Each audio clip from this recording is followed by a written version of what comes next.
نحمد و نصلی علی رسول الکریم اما بعد فاعوذ باللہ من الشیطان الرجیم بسم اللہ الرحمن الرحیم۔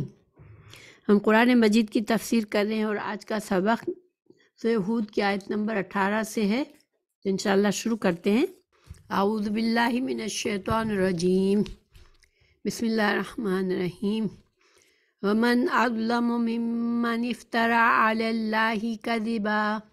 أولئك يعرضون على ربهم ويقول الأشهاد هؤلاء الذين كذبوا على ربهم ألا لعنة الله على الظالمين۔ اس کا ترجمہ ہے، اور اس سے زیادہ ظالم کون ہے جو اللہ پر جھوٹ باندھے؟ یہ لوگ اپنے رب کے سامنے پیش کیے جائیں گے اور گواہ کہیں گے کہ یہ ہے وہ لوگ جنہوں نے اپنے رب پر جھوٹ بولا۔ سن لو، ظالموں پر اللہ کی لعنت ہے۔ اچھا، تو یہاں پر جس بات پر اللہ سبحانہ تعالیٰ نے ناراضگی کا اظہار فرمایا ہے وہ کیا ہے کہ جو اللہ پر جھوٹ گڑھ لے۔ دیکھیں، ویسے تو ظلم کیا ہے، ظلم کی تعریف کیا بتا دی گئی ہمیں قرآن اور حدیث میں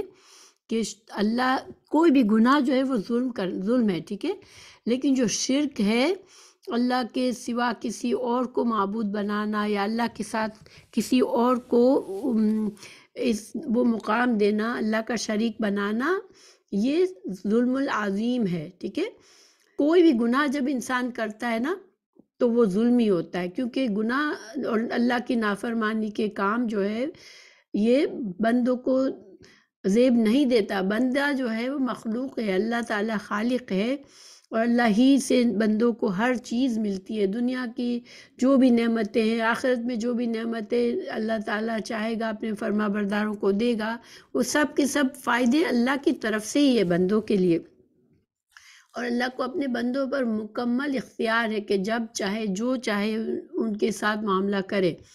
تو جب ہمارا خالق ہے جو ہر چیز پر قادر ہے اور ہم بندے ہیں، تو ہم کو صرف یہی زیب دیتا ہے کہ ہم اللہ کی فرما برداری میں زندگی گزارے۔ تو اس وجہ سے جب بھی اللہ کی نافرمانی کا کوئی بھی کام بندہ کرتا ہے تو وہ ظلم کر رہا ہوتا ہے۔ ظلم کس پہ کر رہا ہوتا ہے؟ اپنی جان پر ظلم کر رہا ہوتا ہے، جو اپنے رب کو ناراض کر رہا ہوتا ہے۔ اور یہ جب گناہ بڑا ہوتا ہے تو یا کفر اور شرک تک پہنچ جاتا ہے تو پھر یہ ظلم عظیم بن جاتا ہے، کیونکہ پھر وہ بندہ اللہ کے آخرت کی تمام نعمتوں سے محروم ہو کر ہمیشہ کے لیے جہنم میں خود کو لے جائے گا۔ اس لیے وہ اپنے آپ پر بہت بڑا ظلم کر رہا ہوتا ہے۔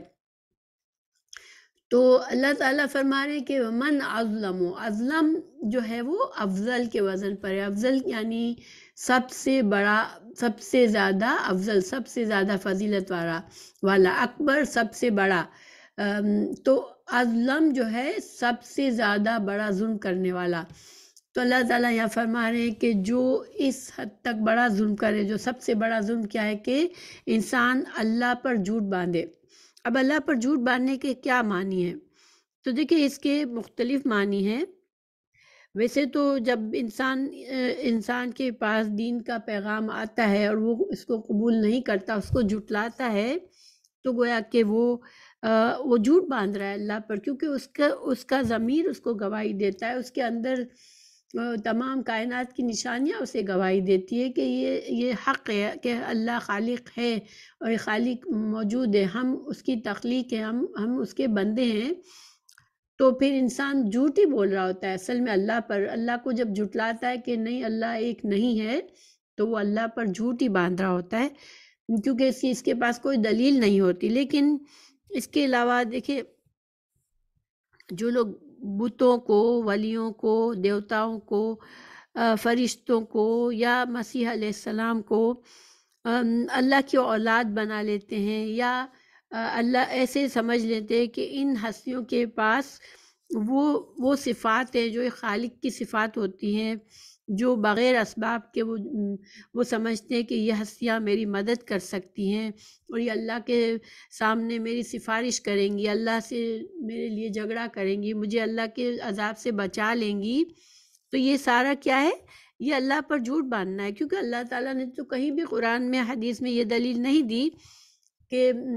یہ ہستیاں جو ہے جو بت ہیں جو ان کے معبودان باطلہ ہیں، وہ آگے بڑھ کے اللہ کے سامنے بول سکیں گے کچھ، یا اللہ نے اپنے کچھ اختیارات ان کو دیے ہوئے ہیں، تو گویا کہ ایسا عقیدہ رکھنا ایسے ہی ہے کہ اللہ پر انسان جھوٹ باندھتا ہے۔ پھر دوسری بات یہ ہو سکتی ہے کہ انسان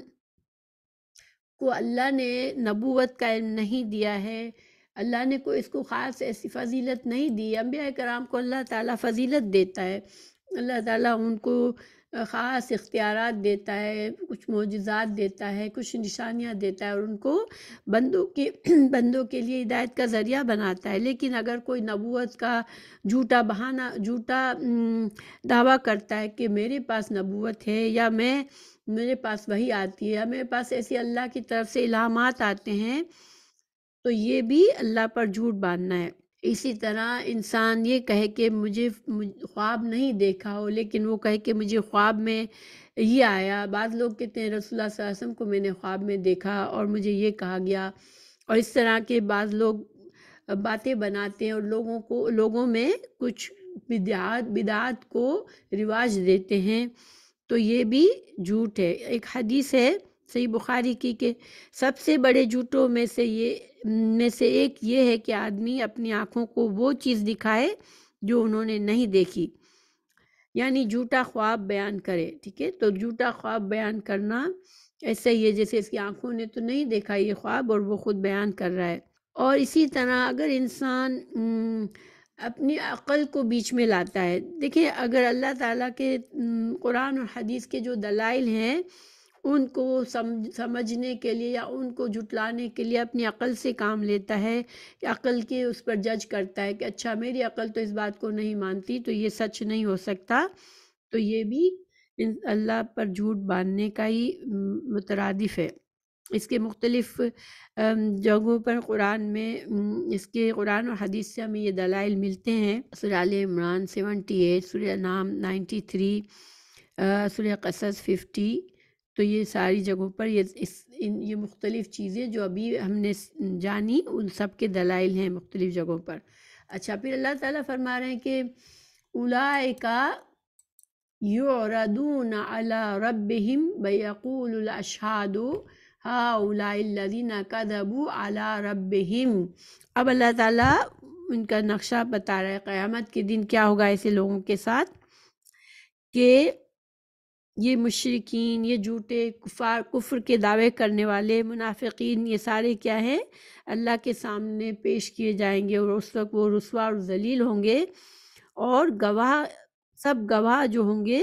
ان کے جو بھی دنیا میں انہوں نے جھوٹ بولا اللہ پر، تو اس کے لیے گواہی دیں گے ان کے خلاف اس دن۔ تو وہ گواہی دینے والے کون ہوں گے؟ تو دیکھیں انبیاء کرام بھی گواہی دیں گے، اور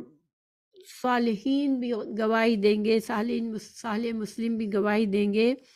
انسان کے عذاب تک گواہی دیں گے۔ اللہ تعالیٰ جسے چاہے اللہ تعالیٰ اسے پیش کر سکتا ہے، اللہ کا علم ہر چیز پر ہے، اللہ سے چھپا ہوا کچھ بھی نہیں ہے۔ تو پھر آگے کہا گیا الا لعنت اللہ علی الظالمین، تو ایسے لوگوں پر اللہ تعالیٰ کی لعنت کی گئی، اور لعنت کا مطلب ہوتا ہے کہ اللہ کی رحمت سے دور ہونا، اور جنت اللہ کی رحمت ہے۔ تو دیکھیں یہ جو ہے اللہ پر جھوٹ بولنا، تو انسان جو مومن ہے نا، گناہ تو مومن سے بھی ہوتے ہیں، ٹھیک ہے، تو لیکن مومنوں کے ساتھ اللہ کیا معاملہ کرے گا؟ مومنوں کو ایک حدیث سے ہمیں پتہ چلتا ہے، صحیح بخاری کی حدیث ہے 2441، اللہ تعالیٰ مومن کو قریب کرے گا اور اس پر اپنا دامن ڈال کر پردے میں کرے گا، پھر کہے گا کہ تو فلاں گناہ پہچانتا ہے؟ وہ کہے گا ہاں اے رب، یہاں تک کہ جب اس کے گناہوں کا اقرار کروا لے گا اور وہ دل میں سمجھ لے گا کہ وہ ہلاک ہو گیا، تو اللہ تعالیٰ فرمائے گا میں نے دنیا میں تجھ پر ان گناہوں پر پردہ ڈالا اور آج میں تجھے بخش دیتا ہوں، تو وہ اس کی نیکیوں کی کتاب دے دی جائے گی۔ لیکن کافر و منافق جو ہیں، جیسے کہ یہاں کہا گیا کہ ان کے لیے گواہی دیں گے اور ان کو سب کے سامنے گواہی دی جائے گی ان کے خلاف، کیونکہ انہوں نے اللہ پر جھوٹ باندھا ہے تو ان کے گناہوں پر پردہ نہیں رکھا جائے گا، آخرت میں ان کو سب کے سامنے رسوا اور ذلیل کیا جائے گا، اور سارے گواہ ان کے خلاف پیش کیے جائیں گے۔ اور گواہوں میں ہمارے جو فرشتے ہمارے اعمال لکھتے ہیں وہ بھی گواہی دیں گے ہمارے خلاف، علماء کرام دیں گے۔ تو سارے جو گواہ دینے والے کفار کے خلاف کیا گواہی دیں گے کہ یہی لوگ ہیں جو اپنے پروردگار سے جھوٹی باتیں منسوب کرتے تھے۔ تو اللہ سبحانہ تعالیٰ محفوظ رکھے، کیونکہ دیکھیں اللہ کی طرف سے لعنت ہونا کوئی معمولی بات نہیں ہے۔ شیطان بھی ملعون ہے، شیطان پر اللہ تعالیٰ نے لعنت کی، اور وہ اب ہمیشہ کے لیے، جس پر اللہ کی طرف سے لعنت ہو جائے تو ہمیشہ کے لیے اللہ کی رحمت سے محروم ہو جاتا ہے۔ اور اس سے ایک سائیڈ کی بات یہ کہ انسان بعض اوقات غصے میں دوسرے مسلمانوں پر لعنت کر دیتا ہے، تو یہ لعنت ہمیں نہیں کرنی چاہیے، کیونکہ لعنت جو ہے وہ اللہ سے رحمت کی محرومی ہے۔ اللہ تعالیٰ ہم کسی بھی مومن کے لیے کبھی بھی یہ نہ سوچے کہ یہ خواہش نہ کرے، اللہ تعالیٰ بس سب کے گناہوں کو معاف کرے اور سب کو ہدایت دے دنیا میں، مسلمانوں کو۔ پھر اللہ تعالیٰ مزید فرماتے ہیں الذین یصدون عن سبیل اللہ ویبغونہا عوجا وہم بالآخرۃ ہم کافرون۔ بس اللہ تعالیٰ ان کے مزید ان کا دنیا میں ان کا کیا گناہ تھا، کیا ان کے مزید کام کرتے تھے، یہ برے کام کہ وہ روکتے تھے۔ اس کا ترجمہ ہے جو لوگ اللہ کی راہ سے روکتے ہیں اور اس میں کجی تلاش کرتے ہیں، اور آخرت کے ساتھ کفر کرنے والے بھی وہی ہیں۔ تو اب دیکھیں یہاں پر ان کا ایک گناہ کیا بتایا گیا، الذین یصدون عن سبیل اللہ، ٹھیک ہے۔ تو وہ کیسے روکتے تھے؟ جب خود نہیں ماننا چاہتے تو وہ کیا کرتے تھے کہ اسلام میں عیب ڈھونڈتے تھے، آپ صلی اللہ علیہ وسلم کی باتوں میں کا مذاق بناتے تھے، یا اس میں کچھ نہ کچھ ایسے طریقے ڈھونڈتے تھے جس سے دوسرے لوگوں کے دلوں کو خراب کرے، دوسروں کو شک میں مبتلا کر دیں۔ ایک تو ہوتا ہے کہ انسان یہ بھی بہت بڑا ظلم ہے کہ انسان نے ظلم کیا کہ وہ اللہ کی اس کے سامنے ہدایت آئی اور اس نے جانتے بوجھتے انکار کیا، لیکن جو اس سے بڑا ظلم یہ ہے کہ انسان خود کو رکا اور دوسروں کو بھی وہ روکتا ہے۔ اور یہی کام کرتے تھے مشرکین مکہ کہ جو بڑے بڑے سردار تھے وہ خود تو ایمان لانے سے انکار کیا ضد سے، لیکن وہ دوسروں کے لیے مشکلات پیدا کرتے تھے۔ یہی بات یہودی مدینہ کے یہودی بھی کرتے تھے کہ نئے مسلمان ہونے والوں کے دلوں میں شک پیدا کرنے والی باتیں کرتے تھے، تو اس طرح سے وہ دین سے روکتے تھے لوگوں کو۔ پھر وَيَبْغُونَهَا عِوَجًا، عوج ٹیڑھا پن، ٹھیک ہے، تو وہ دین میں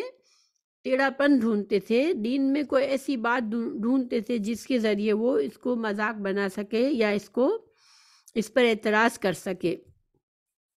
اللہ تعالیٰ نے سورہ کہف میں فرمایا الحمدللہ الذی انزل علی عبدہ الکتاب ولم یجعل لہ عوجا، کہ اللہ سبحانہ تعالیٰ نے اپنے بندے پر جو کتاب نازل کی، قرآن نازل کیا، اس میں کوئی ٹیڑھا پن نہیں رکھا ہے۔ قرآن ایک سچی کتاب ہے اور پڑھنے والا اس سے ہدایت پاتا ہے، جو بھی اخلاص کے ساتھ اس کی طرف آتا ہے تو وہ ہدایت پاتا ہے۔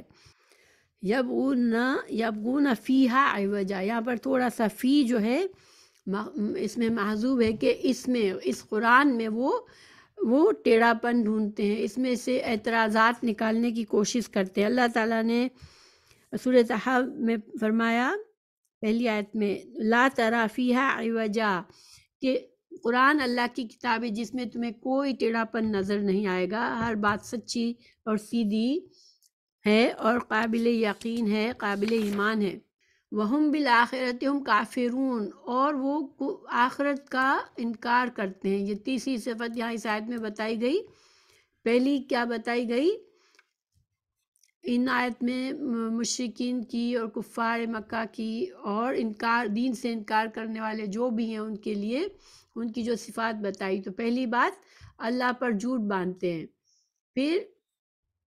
یہاں پر دوسری بات کیا ہے کہ دوسروں کو بھی اللہ کے راستے سے روکتے ہیں، پھر قرآن میں ٹیڑھا پن ڈھونڈتے ہیں، اعتراضات ڈھونڈتے ہیں، اور آخرت میں وہ انکاری ہیں، آخرت کے انکاری ہیں کہ ان کو یہ بات بتائی جاتی ہے کہ تمہیں اٹھایا جائے گا اور تمہیں اپنے اعمال کا بدلہ ملے گا، تو وہ اس کو ماننے سے انکار کرتے ہیں۔ اولئک لم یکونوا معجزین فی الارض وما کان لهم من دون اللہ من اولیاء۔ اب اللہ تعالیٰ فرما رہے ہیں کہ چاہے دیکھیں دنیا میں اللہ نے اختیار دیا ہے بندوں کو، لیکن اللہ تعالیٰ نے کسی کو بے لگام نہیں چھوڑ دیا ہے، اور اللہ تعالیٰ پورے طرح سے اللہ قابض ہے، اللہ قدرت رکھتا ہے کہ جو چاہے اپنے بندوں کے ساتھ کرے۔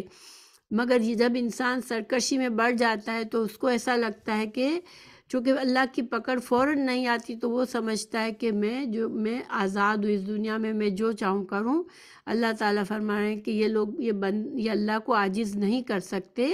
نہ ہی اللہ کی گرفت سے یہ بھاگ سکتے ہیں۔ اللہ جب چاہے گا ان کو پکڑ لے گا، اس زمین پر بھی ان کو پکڑ لے گا۔ اللہ کا عذاب ان کو جب اللہ چاہے گا، جب ان کی مہلت پوری ہو جائے گی، اور آخرت میں تو پھر ایسے لوگوں کے لیے عذاب ہے ہی۔ اور جب اللہ کا عذاب آ جائے گا، پھر اللہ کے عذاب سے ان کو کوئی نہیں چھڑا سکے گا، کوئی مدد نہیں کر سکے گا۔ جن کو یہ سمجھتے ہیں کہ یہ ہمیں طاقت دینے والی ہیں، یہ شریک ہیں ہمارے، یہ ہمارے معبود ہیں، تو کوئی بھی ان کی مدد کے لیے نہیں آ سکے گا۔ پھر یضاعف لہم العذاب، ان کے لیے دگنا عذاب ہے۔ تو دگنا عذاب سے کیا مطلب ہے؟ دوہرا عذاب سے کیا مطلب ہے؟ دیکھیے ایک عذاب تو ان پر یہ ہے کہ انہوں نے خود کفر کیا۔ دوسرا عذاب کیوں ہوگا؟ کہ انہوں نے دوسروں کو روکا دین سے، ٹھیک ہے؟ تو جب ان کا اپنا گناہ اور جو ان کی وجہ سے گمراہ ہوں گے، جن لوگوں کو یہ گمراہ کریں گے، تو ان کے گمراہ کرنے کا عذاب بھی ان پر ہوگا۔ یہ بات سورہ اعراف میں بتائی گئی ہے، سورہ نحل 88 میں اللہ تعالیٰ نے فرمایا جو لوگ کفر میں مبتلا رہے اور دوسروں کو اللہ کی راہ سے روکتے رہے، ہم ان پر عذاب کا اضافہ کرتے جائیں گے، کیونکہ یہ فساد مچانے والے ہیں۔ اور فساد کیا ہوتا ہے؟ بگاڑ پیدا کرتے ہیں۔ یہ خود تو گناہ کرتے ہیں، دوسروں کو بھی گناہ کی طرف لے جاتے ہیں، خود شرک اور کفر کرتے ہیں اور دوسروں کو بھی شرک اور کفر کی طرف لے جاتے ہیں۔ اسی طرح سورہ اعراف 39 میں اللہ نے فرمایا کہ اللہ کا حکم ہوگا قیامت کے دن کہ جنوں اور انسانوں کو کہ جو فرقے پہلے گزر چکے ہیں تم بھی ان کے ساتھ جہنم میں جاؤ۔ تو جب جہنم میں ڈالا جا رہا ہوگا گروہ در گروہ لوگوں کو، تو پھر جب ایک گروہ کو ڈالا جا رہا ہوگا تو ان سے کیا کہا جائے گا کہ جنوں اور انسانوں کے جو فرقے پہلے گزر چکے ہیں تم بھی ان کے ساتھ جہنم میں جاؤ۔ اور جب کبھی کافروں کی ایک جماعت دوزخ میں داخل ہوگی تو اپنی جیسی دوسری جماعت کو برا بھلا کہے گی۔ پھر جب سب جہنم میں اکٹھے ہو جائیں گے تو پچھلے جہنمیوں کے بارے میں کہیں گے کہ اے ہمارے آقا، ہمیں انہی لوگوں نے گمراہ کیا تھا، لہٰذا انہیں ہم سے 2 گنا دوزخ کا عذاب دے۔ اللہ تعالیٰ فرمائے گا کہ ہر ایک کے لیے 2 گنا عذاب ہے، لیکن تم کو خبر نہیں۔ اور پہلے پچھلوں سے کہیں گے تم کو ہم پر کوئی فوقیت نہیں، لہٰذا اپنے کرتوتوں پر عذاب کا ذائقہ چکھتے رہو۔ دیکھیں ان آیت سے کیا پتہ چلتا ہے کہ دنیا میں جو کفر و شرک کرنے والے بڑے آپس میں جڑے ہوئے ہوتے ہیں، مسلمانوں کے خلاف ہوتے ہیں، لیکن وہ آخرت میں ایک دوسرے کے دشمن ہو جائیں گے اور ایک دوسرے کو الزام دیں گے کہ ان کی وجہ سے ہم گمراہ ہوئے ہیں، تو ان کو اللہ تعالیٰ تو ان کو دوہرا عذاب دے۔ اور یہاں پر تھوڑا سا سائٹ کا یہ سوچنے کا ہے کہ جب ہر انسان کے کچھ ماتحت ہوتے ہیں، والدین کے لیے اولاد ہوتی ہے، یا ہمارے ہر انسان کے کہیں نہ کہیں کسی نہ کسی لوگوں پر اثر ہوتا ہے، تو انسان اپنے جن لوگوں پر ہمارا اختیار ہے، جو ہمارے نیچے ہیں، ان کے لیے بھی ہمیں احتیاط کرنی چاہیے کہ اگر ہم غلط بات کرتے ہیں، غلط گناہ کے کام کرتے ہیں، تو ہم اپنی اولاد کو بھی اس طرف کھینچتے ہیں۔ ماں باپ بعض اوقات اولاد جب چھوٹی ہوتی ہے تو یہ نہیں سوچتے اور وہ گناہوں میں ہوتے ہیں، نافرمانی کے کاموں میں ہوتے ہیں، اور پھر جب اولاد بڑی ہوتی ہے تو وہ بھی اسی راستے پر چل نکلتی ہے، یا غلط عقائد انسان اپنے بچوں کو سکھاتا ہے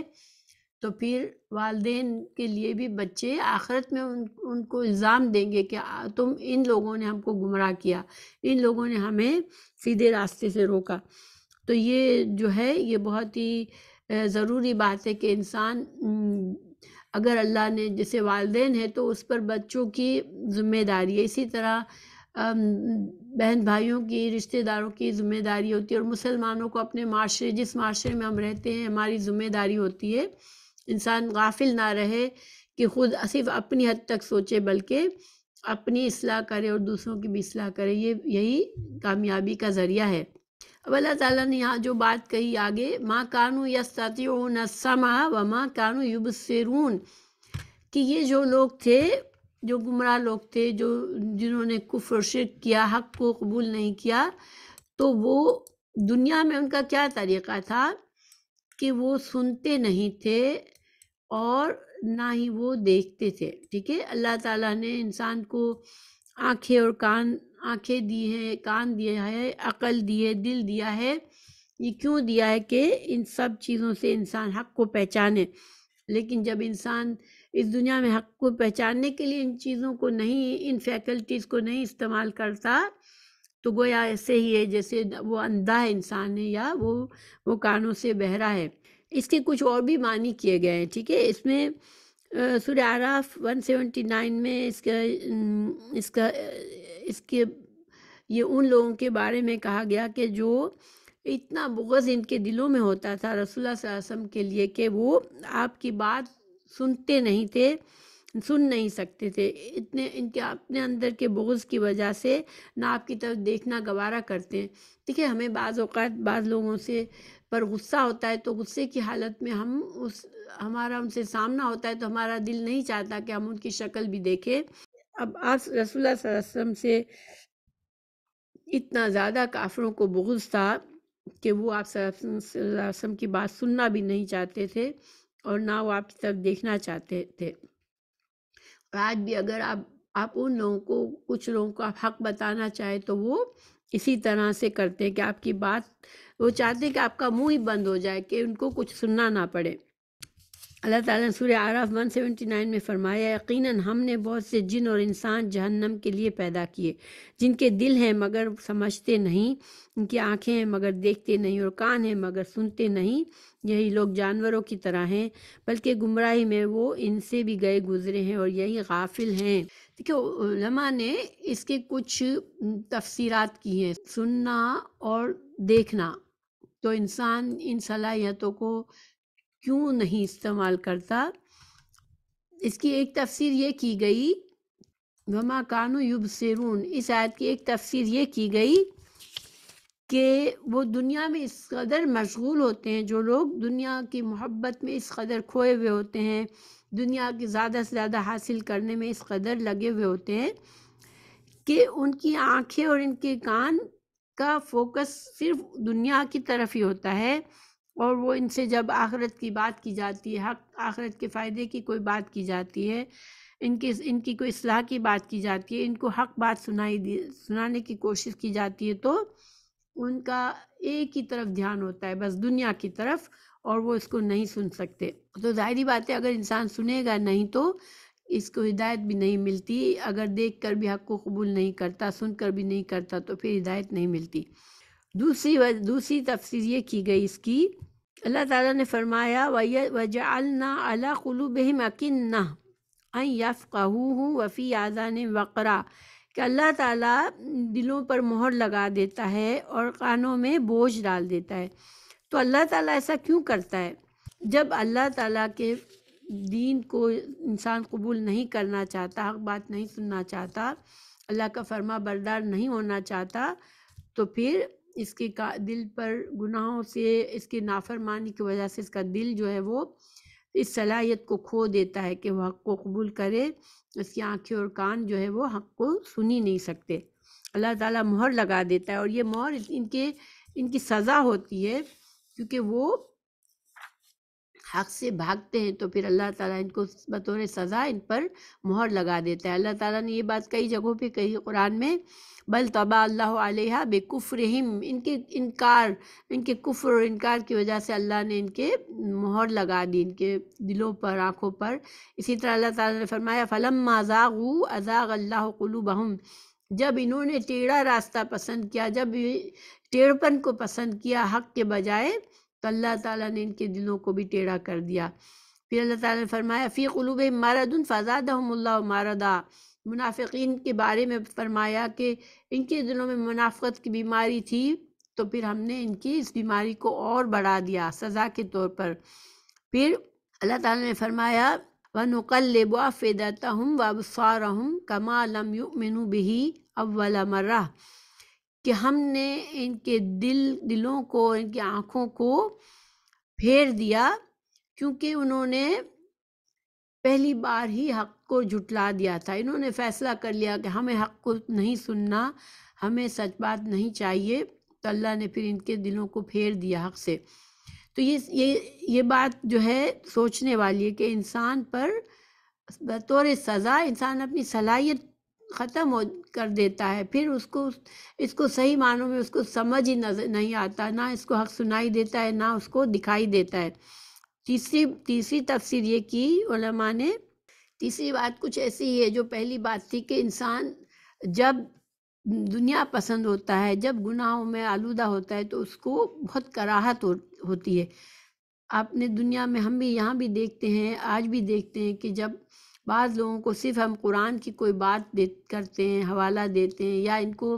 دین کی طرف بلانے کے لیے صرف ان کو انکریج کرنے کی کوشش کرتے ہیں، تو وہ بہت زیادہ ناراض ہو جاتے ہیں۔ ان کے دلوں میں اتنی کراہت ہوتی ہے کہ ان کو حق کی بات سننی ہی نہیں ہوتی، ان کا دل بند ہو جاتا ہے۔ حق کے نام سے ہی ان کو کراہت اتنی زیادہ ہوتی ہے کہ ان کا بس نہیں چلتا کہ وہ اپنے کانوں کو بند کر لیں اور آنکھوں کو بند کر لیں۔ اس کو اللہ تعالیٰ نے قرآن میں بتایا وقال الذین کفروا لا تسمعوا لہذا القرآن، کہ جو کفار تھے، جو بڑے بڑے سردار تھے، جو ایک دوسرے سے کہتے تھے کہ تم قرآن کو مت سنو، یعنی سننے سے بھی وہ ایک دوسرے کو روکتے تھے کہ مت سنو۔ نوح علیہ السلام نے کہا کلما دعوتہم لتغفر لہم جعلوا اصابعہم فی آذانہم، کہ یا اللہ میں جب کبھی ان کو دعوت دین دینے کی میں کوشش کرتا ہوں تاکہ یہ تجھ سے استغفار مانگے اور تو انہیں معاف کر دے، تو یہ اپنے کانوں میں انگلیاں ڈال دیتے ہیں۔ تو یہ ساری وجوہات ہوتی ہے جس کی وجہ سے انسان کے پاس آنکھیں کان تو ہوتی ہیں، لیکن وہ بالکل جانور کی طرح ہو جاتے ہیں کہ جس سے کوئی فائدہ ان کو نہیں حاصل ہوتا۔ اور ایک اور وجہ بھی علماء نے بتائی کہ چونکہ جو بت پرست لوگ ہوتے ہیں وہ بتوں کو معبود سمجھتے ہیں، اور اللہ تعالیٰ نے بار بار بتایا کہ بت تو سنتے بھی نہیں ہیں اور نہ وہ دیکھتے ہیں، تو تم ان کو خدا مانتے ہو، تو پھر اللہ تعالیٰ نے وہی صلاحیت ان کے کانوں کو بند کر دیا، ان کی آنکھوں کو بند کر دیا کہ پھر ان کو حق نظر نہیں آتا۔ ہمارے لیے کیا سبق ہے اس میں کہ دیکھیں اللہ تعالیٰ نے یہ علم کے دروازے ہیں، آنکھ اور کان یہ ہدایت کے دروازے ہیں، ٹھیک ہے، دل، آنکھیں، کان علم و ہدایت کے ذریعے، لیکن اللہ کی بہت سی مخلوق ان اعضاء سے فائدہ نہیں اٹھاتی اور علم و ہدایت سے بے بہرا رہ جاتی ہے، لہذا دلوں کے ہوتے ہوئے بھی نہیں سمجھتے، آنکھیں کے ہوتے ہوئے بھی نہیں دیکھتے۔ تو پھر ہمارے لیے یہ سبق ہے کہ ہم اس نعمت کو پہچانیں اور حق سے کبھی بھی منہ نہ موڑے۔ انسان جب حق کو سنتا ہے تو اس کا دل کھلتا ہے اور اسے ہدایت ملتی ہے۔ اچھا، پھر اللہ تعالیٰ نے فرمایا کہ اولئک الذین خسروا انفسهم وضل عنہم ما كانوا یفترون۔ اب اللہ تعالیٰ ان لوگوں کا انجام بتا رہے ہیں کہ یہ لوگ جو ہیں خسروا انفسهم، دنیا میں جنہوں نے اپنے ان چیزوں سے فائدہ نہیں اٹھایا، ان صلاحیتوں سے فائدہ نہیں اٹھایا، حق کو قبول نہیں کیا اور کفر پر مرے، شرک پر مرے، تو پھر وہ کیسے تھے کہ خسروا انفسهم، اپنے آپ کو بہت بڑے خسارے میں ڈال دیا انہوں نے، اور وضل عنہم ما كانوا یفترون، اور جو بھی وہ اللہ پر جھوٹ باندھتے تھے، جیسے ہم نے آگے پڑھا کہ جو اللہ پر جھوٹ باندھنا کیا ہے کہ اللہ تعالیٰ کی صفات کسی اور مخلوق میں سمجھنا، یا ایسے معبود اللہ کے علاوہ غیر اللہ کو معبود بنانا، یہ سب کیا ہے؟ یہ سب جھوٹ اللہ پر باندھنا ہے۔ تو یہ آخرت میں یہ کوئی بھی ان کی مدد نہیں کرے گا۔ انسان سوچتا ہے جو لوگ کفر کرتے ہیں اور جو بت پرست ہوتے ہیں، جو اللہ کے سوا کسی اور ہستیوں کو پاس جاتے ہیں کہ وہ بغیر سبب کے ان کی مدد کریں گے، تو وہ آخرت میں یہ لوگ بہت حسرت میں ہوں گے، کیونکہ یہ ہستیاں ان کی مدد کے لیے نہیں آئیں گی۔ اللہ تعالیٰ نے سورہ احقاف میں فرمایا 5 اور 6 میں کہ اور کون گمراہ ہوگا جو اللہ کو چھوڑ کر ایسوں کو پکارتا ہے جو قیامت تک بھی اسے جواب نہ دیں، بلکہ وہ تو ان کی پکار سے بھی محض بے خبر ہیں، اور جب لوگ اٹھائے جائیں گے تو یہ ان کے دشمن بن جائیں گے اور ان کی پوجا پاٹ کا صاف انکار کر دیں گے۔ جتنے بھی معبود باطلہ ہیں وہ انکار کریں کہ ہمیں نہیں پتہ، یہ ہماری عبادت نہیں کرتے تھے، وہ اپنے آپ کو بری بتائیں گے اس سے اور انکار کریں گے۔ تو آپ دیکھیں کہ جب اللہ کا سہارا بھی ان کو نہیں ہوگا، اللہ تو ان سے ناراض ہوگا، اپنی رحمت ان سے منہ پھیر دے گا، اللہ کی رحمت ان کو نصیب نہیں ہوگی، اور جن کے اوپر ان کو امیدیں تھی وہ بھی ان کی طرف ان کی مدد نہیں کریں گے۔ دیکھیں ایک طرف تو جنت کی بہاریں ہیں اور دوسری طرف جہنم کے سخت کھولتا ہوا پانی ہے، اور ان کے لیے کھانے کے لیے لہو اور پیپ ہوگا۔ بلند اور بالا محلے جو جنت میں ہوں گے، دوزخ میں جو ہوگی تنگ اور تاریک کوٹریاں ملیں گی ان کو۔ تو اللہ سبحانہ تعالیٰ ہمیں محفوظ رکھے کہ انسان اپنے آپ کو خسارے میں نہ ڈالے، یہ دنیا کی مہلت سے فائدہ اٹھائے اور اللہ کا بندہ بن کے رہے اور اللہ کو راضی کر کے اس دنیا سے جائے۔ پھر اللہ تعالیٰ فرمائے لا جرم انہم فی الآخرۃ ہم الاخسرون۔ یہاں پر یہ اللہ تعالیٰ نے چونکہ انہوں نے اپنے آپ کو خسارے میں ڈالا دنیا میں اور جھوٹی باتیں گھڑی، تو پھر آخرت میں وہ خسارے میں ہوں گے۔ پھر ان الذین آمنوا وعملوا الصالحات واخبتوا الی ربہم اولئک اصحاب الجنہ هم فیہا خالدون۔ اب ان کے برعکس اب اللہ تعالیٰ مسلمانوں کا، مومنوں کا حال بتا رہے ہیں کہ جو ایمان لائے اور نیک عمل بھی کرتے رہے اور اپنے رب کی طرف جھکتے بھی رہے، یہی جنت والے ہیں، یہاں وہ ہمیشہ ہمیشہ رہیں گے۔ تو یہاں پر دیکھیں کچھ خصوصیات بتائی ہیں، ایک تو ایمان، دوسرا عمل صالح، اور ایمان تو اللہ پر، غیب پر، ہر چیز جو مکمل مفصل ایمان ہے، ٹھیک ہے۔ پھر عمل صالح جو ہے وہ جو قرآن و حدیث میں نیک اعمال بتائے گئے ان کو پورے اخلاص سے اللہ کی رضا کے لیے اور اللہ سے اچھا اجر حاصل کرنے کی نیت سے کرنا، تو یہ عمل صالح ہوتے ہیں۔ اور تیسری جو خصوصیت بتائی یہاں اخبتوا الی ربہم، تو اخبتوا کیا ہوتا ہے؟ دیکھیں اخبات جو ہے وہ جھکنا، عاجزی کرنا اور مطمئن ہونا، یہ سارے اس کے معنی ہیں۔ کیا مطلب ہے؟ کہ انسان اپنے آپ کو اللہ کے سامنے عاجز سمجھے۔ نماز میں بھی انسان جیسے اپنا عاجز بندہ بن کے اللہ کے سامنے کھڑا ہوتا ہے، اور پھر ایسے لوگوں کو اطمینان ہوگا، وہ اللہ کے فیصلوں سے مطمئن ہوں گے۔ مومن جو ہے، دیکھیے دنیا میں امتحان کی جگہ ہے تو اچھے برے حالات تو سب کے پر آتے ہیں، لیکن مومن جو ہے وہ اللہ کی تقدیر پر، اللہ کے فیصلوں پر مطمئن ہوتا ہے۔ تو پھر جب یہ خصوصیات ہوں گی تو پھر یہ جنت میں جائیں گے۔ اخبات جو عاجزی کی کچھ صفات کا ذکر جو ہے سورہ حج میں آیت 35-36 میں کیا ہے، اس کا ترجمہ ہے ہم نے ہر قوم کی عبادت کے طریقے مقرر کر دیے ہیں تاکہ وہ اللہ کے دیے ہوئے چوپائے جانوروں پر اللہ کا نام لیں، لہٰذا تمہارا معبود ایک ہی معبود ہے، اسی کی فرما بردار رہو، اور آپ عاجزی کرنے والوں کو یہ خوشخبری سنا دے۔ دیکھیں عاجزی کرنے والے، عاجزی ضروری ہے بندے کے لیے، ٹھیک ہے، جن کے دل اللہ کے ذکر کرتے وقت لرز جاتے ہیں، اور مصائب پر صبر کرنے والوں کو بھی، نماز قائم رکھنے والوں کو بھی، اور ہماری دی ہوئی روزی میں سے خرچ کرنے والوں کو بھی۔ تو عاجز انسان یہ سارے کام کرتا ہے، وہ صبر کرتا ہے، شکر کرتا ہے، اور نماز کو قائم کرتا ہے اور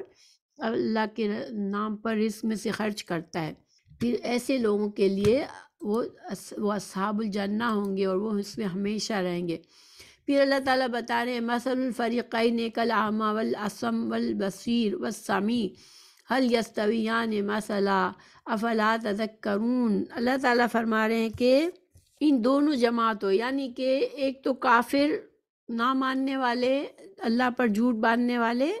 اور دوسرے مومن اور نیک کام کرنے والے اور عاجز بندے، ان دونوں میں ان کے بارے میں اللہ تعالیٰ بتا رہے ہیں کہ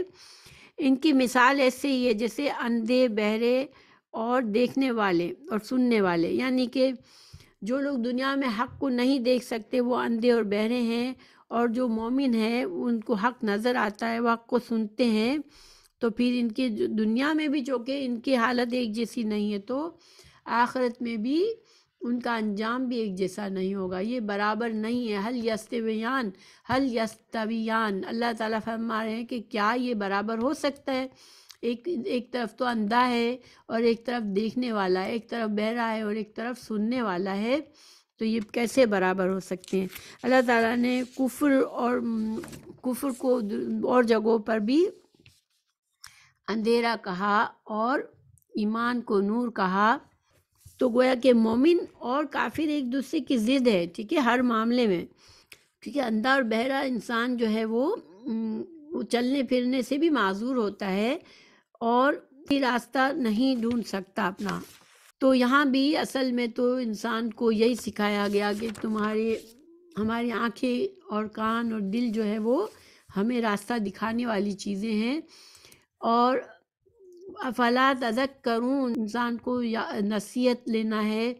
انسان ان باتوں سے نصیحت لے، ذکر کرے، اللہ کو یاد کرے اور غور و فکر کرے، قرآن سے فائدہ اٹھائے۔ اللہ تعالیٰ نے آخرت میں ہمیں سورہ ملک کی 10 میں بتایا کہ جو کافر ہے وہ کہیں گے لو کننا نسمع و نعقل ما کننا فی اصحاب السعیر، کاش اگر ہم سنتے اور سمجھتے تو پھر اس بھڑکتی ہوئی آگ والوں میں سے نہ ہوتے۔ تو خلاصہ کیا ہے کہ جو مومن ہے وہ خوش بخت ہے اور جو کافر ہے وہ بدبخت ہے۔ مومن جو ہے وہ بصارت رکھنے والا ہے اور کافر اندھا ہے، اور مومن جو ہے اپنے رب سے ڈرنے والے ہیں، حق سے نابینا نہیں ہوتا، اور کافر جو ہے وہ اندھا بہرا ہوتا ہے اور وہ اپنے حق کو پہچانتا ہی نہیں، اپنے رب کو نہیں پہچان پاتا۔ اور ہمیں قرآن و حدیث میں یہ دلائل بھی ملتے ہیں کہ آخرت میں بھی یہ اندھے اور بہرے اٹھیں گے اور یہ کہیں گے کہ یا اللہ تو نے ہمیں دنیا میں تو دی تھی آنکھیں، ہمیں اندھا کیوں اٹھایا؟ تو پھر ان سے کہا جائے گا تم نے دنیا میں اپنی آنکھوں کو، اپنے کانوں کو استعمال کر کے حق سے اندھے بنے رہے، حق کو قبول نہیں کیا، تو پھر اب آج تمہارا یہی حشر ہوگا۔ سورہ انفال کی آیت نمبر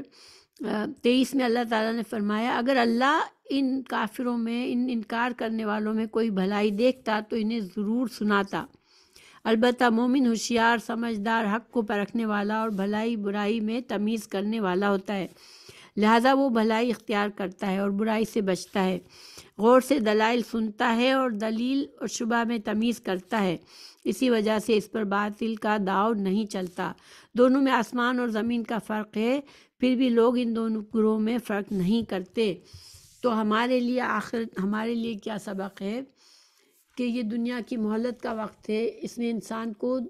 آنکھیں اور کان کھلے رکھنی ہے، حق کو سننا ہے، سمجھنا ہے اور دین کو دلائل پر لینا ہے۔ دین جو ہے انسان کی خواہشات سے نہیں آتا، وہ دلائل پر ہوتا ہے، حق بات کے ہمیشہ دلائل ہوتے ہیں، تو انسان اپنی عقل سے، سمجھ سے دلائل کو دیکھتا ہے اور ان کے مطابق اپنی زندگی گزارتا ہے تو انشاءاللہ وہ آخرت میں کامیاب ہوگا۔ تو یہاں تک یہ ایک طرح سے مسلسل ہم دیکھ رہے ہیں کہ اللہ تعالیٰ 2 طرح کے لوگوں کا ذکر فرما رہے ہیں اور 2 طرح کے لوگوں کا انجام بتا رہے ہیں، اور اب آئندہ کے اللہ تعالیٰ آیات میں بہت سے انبیاء کرام کے واقعات بتا کر پچھلی قوموں کے حال بتائیں گے کہ انہوں نے کس طرح سے